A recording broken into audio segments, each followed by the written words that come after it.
World War I started in 1914, and throughout its course, it not only drastically changed the lives of people, but also the styles and moods of the art and poetry. These new elements have influenced the world of art and poetry that we know today. Before the war, the art and poetry was very different.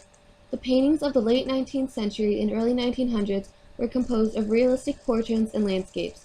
The artists included mostly pastels and calm colors in their paintings. Approaches such as realism were used, which depicted images of everyday life with ordinary people. Also, painters created works of impressionism, where they painted what the eye saw rather than what the mind normally knew. In the early stages of the war, artists continued using these styles from the previous century in their pieces. They observed biplanes, artillery, guns, and soldiers in great detail and drew the images that they saw. As the war progressed, new methods started to be used in art. There was bound to be conflict since the current themes of movement and life seemed motionless in a still picture. As a result, the European avant-garde movement artists began experimenting and ignoring previous rules about drawing war scenes. They started devising new approaches to portray the monstrous reality of war.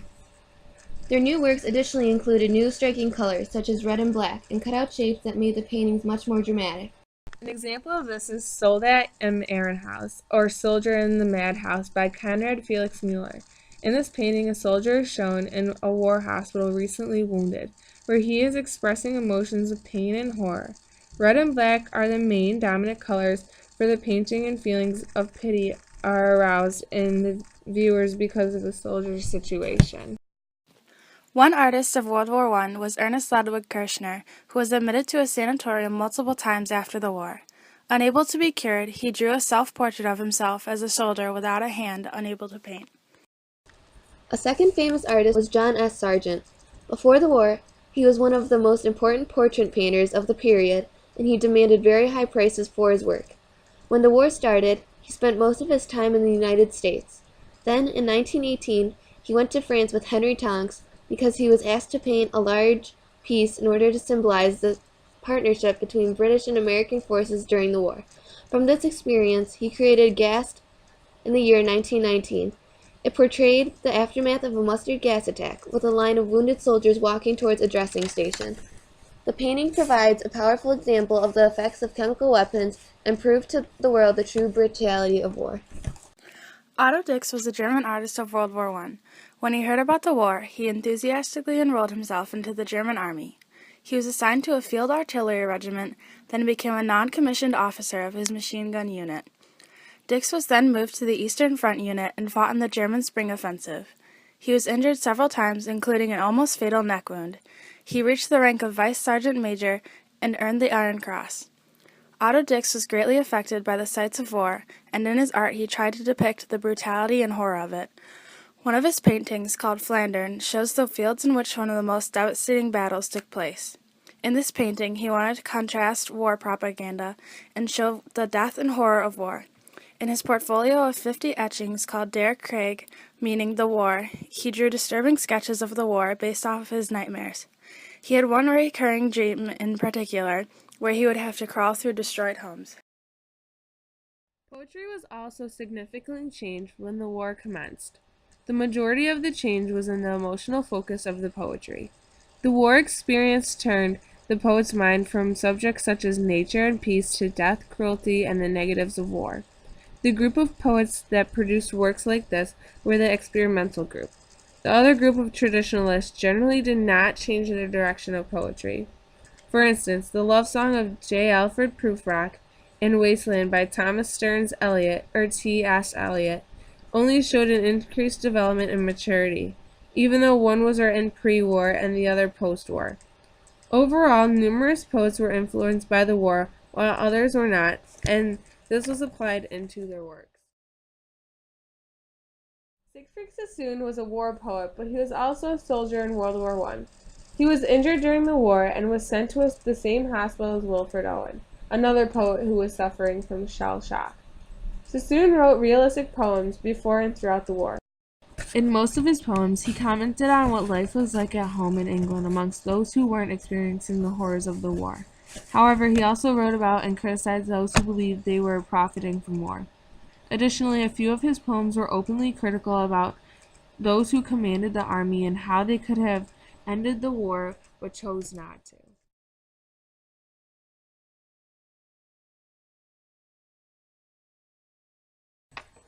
State your name and a brief background of your life.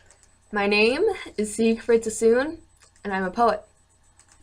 I was born into a wealthy family, and I lived a leisurely life up until World War I. That is when I enrolled into the army, and I faced much combat in France. Soon afterwards, I began suffering from shell shock, and I needed medical treatment. What are your thoughts on the war? War is a terrible thing. I have seen and endured the suffering of the troops, and I can no longer be a party who prolongs the suffering for ends which I believe to be evil and unjust. I wish that the war will soon come to an end, so the troops may return home to their families where they belong. How do you try to portray these opinions in your poem? I write angry and compassionate poems about the war. I'm not protesting against the conduct of war, but against the political errors and insincerities for which the fighting men are being sacrificed. I want to express these opinions in my poems because I feel that those who have not seen the horrors of war deserve to understand what has caused and has continued the events of war for such a long time. One of the most recognizable poets from World War I was Wilfred Owen, who enlisted as a soldier and trained for 7 years in Essex at Hare Hall Camp.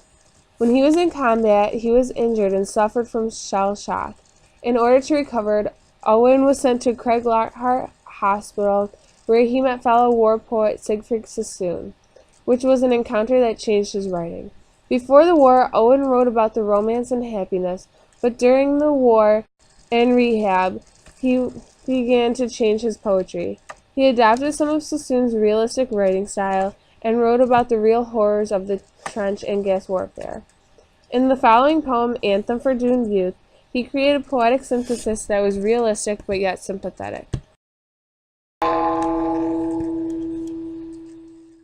What passing bells for these who die as cattle?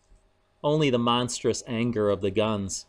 Only the stuttering rifle's rapid rattle can patter out their hasty orisons. No mockeries for them, no prayers nor bells, nor any voice of mourning save the choirs, the shrill, demented choirs of wailing shells, and bugles calling for them from sad shires. What candles may be held to speed them all? Not in the hands of boys, but in their eyes shall shine the holy glimmers of goodbyes. The pallor of girls' brows shall be their pall, their flowers the tenderness of patient minds, and each slow dusk a drawing down of blinds. Wilfred Owen was inspired by Siegfried Sassoon to describe the horrific results of war through his poetry. In the poem Anthem for Doomed Youth, Owen wanted to remind people of how many brave men were forgotten after they died.